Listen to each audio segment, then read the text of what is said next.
I'm crazy. This Thursday, the George W. Bush Library and Museum will be officially dedicated in Dallas, Texas. Last week, I was down there and had a chance to sit down with the 43rd president, my former boss. That picture's from years ago, Who's as you can tell by the haircut. I'll be back in Dallas in 2 days. On Thursday, we're going to show you my one-on-one interview and the dedication right here on The Five. In the meantime, it gives everybody a chance to talk about 43's legacy. A brand new Washington Post ABC poll says that President Bush's approval rating is up 14% since his second term ended in 2009. 47%, let me tell you, Bob, I would have done anything for 47% approval. I bet. When I was press secretary. But, you know, it's not unusual that the presidents go up, but he went up a lot faster than most. You know, Clinton's numbers were way down when he got out, and then he came up and up and up. But Bush has sort of made a rebound quickly. Now, let me say this about Bush. I will always disagree on the war in Iraq, but I will say this. I said this before. He is underappreciated for what he and his wife did on AIDS in Africa. They spent, it was the best way you can spend money, both private and public, and there are millions of people who were affected positively by this. Did he ever get any press on it? No. I'm amazed how few people know about it. And I knew about it, and I spoke about it, and I got a heat for speaking about it, but they did dedicate themselves to that for not just a month, but for a series of years. All five presidents, Andrea, are going to be there.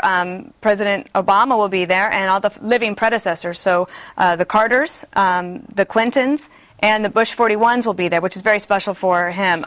Any thoughts on that leading up to Thursday? I love George W. Bush for two specific reasons. One, Dana, I love the way that he addressed the nation in times of trials and tribulations. The way he addressed the nation after 9/11, how tough he was on terror, specifically. He did not mince words, and I think that was so great of him. Also, he doesn't get a lot of credit. As Bob says, you're not going to hear about things that he put into place like the Patriot Act. We read, there was a report in the Washington Post that when these brothers were out on the run, how do you think the FBI was trying to track them down? And using provisions of the Patriot Act like roving wiretaps and lone wolf. Well, and making sure that the intelligence community and the law enforcement could talk across the wall. They took taking the wall down. One of the things in the library, Eric, is a thing called decision theater, where you can play a game against others, and it's 4 different scenarios: Katrina, the financial crisis, the war in Iraq, the surge in particular, and Afghanistan, and the 9/11 and the invasion. And you have to play against the other people to make a decision. Do you think that one of the reasons the approval rating is up is because people realize, oh, wow, it's actually kind of a hard job? A lot of stuff to do. Look, I over the years, I've been fairly tough on George. I think he's a great president, a great person, great family. I don't necessarily agree with some of the things he did, you know, some of the Medicare Part D stuff, the auto bailouts, some of the spending initiative. But I will tell you one thing. From 9/12/01 till the time President Obama raised his right hand, January of 2009, the man kept us safe. And you certainly can't say that since President Obama has taken the oath of office. So I credit him with all the things you're talking about, the Patriot Act, Dana. We should have a debate one time about Medicare Part D, because I think you'd actually like Medicare Part D if we had a debate, but I'd have to brush up on my facts. Oh, that'd be so much fun. But you'd have to brush up on yours, too. Yeah. Sounds like a real barn burner. What words of wisdom do you have? Oh, man. Let's give the whole show to the two of them on Medicare Part D. What words of wisdom do you have, Greg?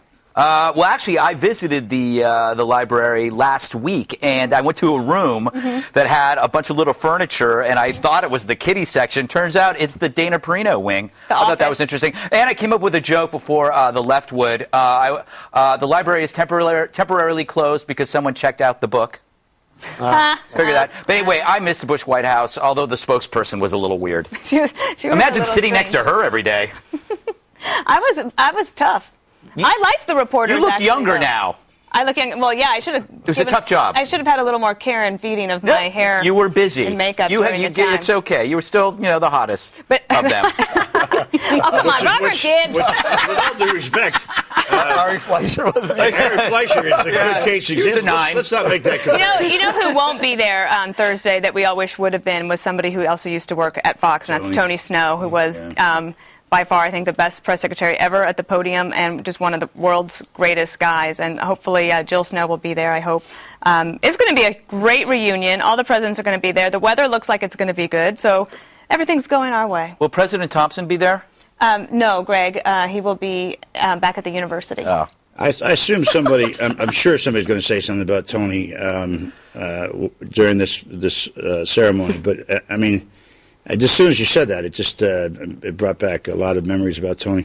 Anyway, good man. I'm still laughing about Greg saying you were the hottest press secretary. Thinking about the others, that's Scott McClellan, Dana. Oh yeah. No, Well, Robert Gibbs and I have a contest. How about Obama's press secretary? What was his name?